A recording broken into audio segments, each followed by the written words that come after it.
Hey guys, we're going to go over some informational text structures. Y'all have already seen all of this, so it is just a review. First thing you need to do is get a blank sheet of paper and create a notes page similar to what I have. You'll see underlined things in the different slides, so you'll want to put those into your notes. Across the top, text structure, features, keywords, and thinking map. Down the left-hand side, descriptive, cause and effect, sequence, problem and solution, compare and contrast. And then you can create a few boxes similar to what I have for you to put your information in. I'm going to keep going. Feel free to pause this anytime you need to get your writing done. Descriptive text, when the author tries to show characteristics or details about something. An example would be describing tornadoes. Keywords, for example, also to illustrate, another, and any adjectives. So in your thinking map, you would do a regular bubble map. In the middle, tornadoes, and then the information that you learned about tornadoes around the outside. Next one is cause and effect, when the author tries to describe an event and the effects followed after. So an example, explaining the damage done by a hurricane. Keywords, if, then, because, due to, as a result, and since. Your thinking map would be this one. I don't remember the name. On the left-hand side, what are some things that cause a hurricane? So the warm waters in the Gulf, the different pressure in the sky, and then in the middle, hurricanes. And then what are some issues that come from it? Homelessness, flooding, loss of jobs, anything that you have learned. Sequence or chronological, when the author tries to lay out a list of steps or the chronological order of events. Example, demonstrating the timeline of a pandemic. Think about what we're dealing with right now. It had to start somewhere. So some keywords, first, second, after that, then, finally, and lastly. Any other words like that? You have your sequencing flow map. So in the big boxes up top, you would write the different major events, and then the little boxes would be some details. So the virus originated in China. It's thought to have come from bat soup, and it was very contagious. People were leaving China to travel other places. They were spreading it on airplanes and just going out, having their normal lives. It spread worldwide. Think about how many people are now infected and how many people have died from it. Problem and solution, when the author tries to show a problem and at least one solution for it. Example, the solution for our current pandemic would include social distancing and good hygiene. Keywords, so, because of, solve, issue, due to, and problem. So this is not a thinking map. It's the best thing I could find for problem and solution. You would write down COVID-19 or coronavirus, and then over here on the right, the different things you could do. Social distancing, staying home when you don't have to go places, not getting too close to people when you do have to go places, washing your hands, covering your mouth when you sneeze. Another solution would be developing a vaccine or a cure for the virus. Compare and contrast, when the author tries to show how two or more things are alike and different. An example, the author can compare and contrast COVID-19 and the flu. Keywords would be similar, alike, different than, both, and on the other hand. So you would use your double bubble. Your main circle here would be flu. Here would be COVID-19 or coronavirus. Middle ones would be things that they have in common. So they both have a fever. They both make you feel really bad. They both are dangerous. What are some things only the flu has, and what are some things only COVID-19 has? We're going to go over a couple passages to do some practice.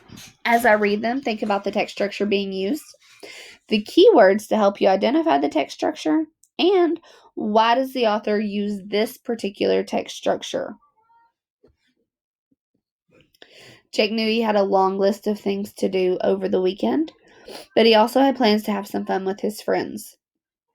Jake decided to get up early Saturday morning to conquer his to-do list so he wouldn't have to miss out on any fun with his friends. First, Jake cleaned his room. He had definitely put that off for a long time. Next, Jake went outside to take care of some yard work. He had to mow the grass, rake the leaves, and help his mom build new flower beds. Finally, Jake had to move some boxes from the garage to the attic for his dad. Jake finished his chores with just enough time to shower and make it to the movies with his friends. Now you see the exact same passage, but with a few color words. So these are words that help you know what you're looking at. So we have first, next, and last. So that helps you know that you're looking at a sequence or a chronological order. This is the order that things were happening in. Next one, tigers are disappearing at an alarming rate.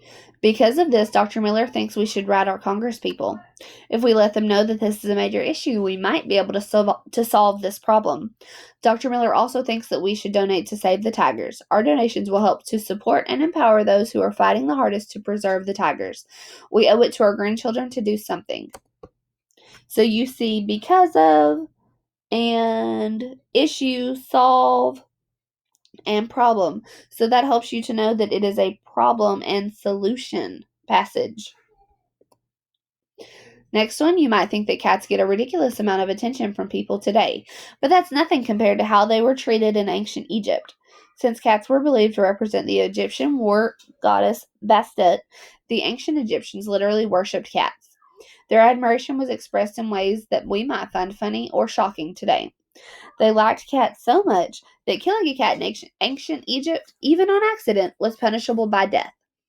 The Greek historian Herodotus wrote that when a cat passed away, the household would go into mourning as though a member of the family had died. As a result, family members would even shave off their eyebrows to show their loss. Another way in which ancient Egyptians showed love and respect for cats was through mummification. Cats were often mummified after dying, a process normally reserved for kings and nobles. Hundreds of thousands of cat mummies have been found preserved in and around Egypt. So the next time you see someone fawning over a cat video on YouTube, remember that it could be worse. So if you look at this one, you would see since and as a result. So that's a cause and effect. So the cause would be that they were worshipped, and the effect would be they were mummified, people shaved their eyebrows, they would mourn. All matter, all things can be changed in two ways, chemically and physically. Both chemical and physical changes affect the state of matter. Physical changes are those that do not change the makeup or identity of the matter. For example, clay will bend or flatten if squeezed, but it will still be clay. Changing the shape of clay is a physical change and does not change the matter's identity. Chemical changes turn the matter into a new kind of matter with different properties. For example, when paper is burnt, it becomes ash and will never be paper again. The difference between them is that physical changes are temporary or only last for a little while, and physical changes are permanent, which means they last forever. Physical and chemical changes both affect the state of matter. So on this one, you see both, on the other hand, and difference. This is a compare and contrast. We're comparing chemical and physical changes. Last one, COVID-19, also known as the coronavirus, is a respiratory virus that causes multiple issues, specifically fever, dry cough, and sore throat. The virus has mutated several times. For example, this virus originated from animals but mutated to infect humans. It later mutated again and became more severe. While some patients experience no symptoms at all, others experience symptoms ranging from a cold all the way to a life-threatening breathing issue. As of right now, there is no vaccine or cure for the virus. We can only rely on social distancing and self-quarantining. This is a descriptive text. We have specifically, and for example, we also have a few adjectives that I didn't highlight. So we talk about dry cough, so it's describing how the cough is, and a sore throat. That's the end. You can move on to your Google form now.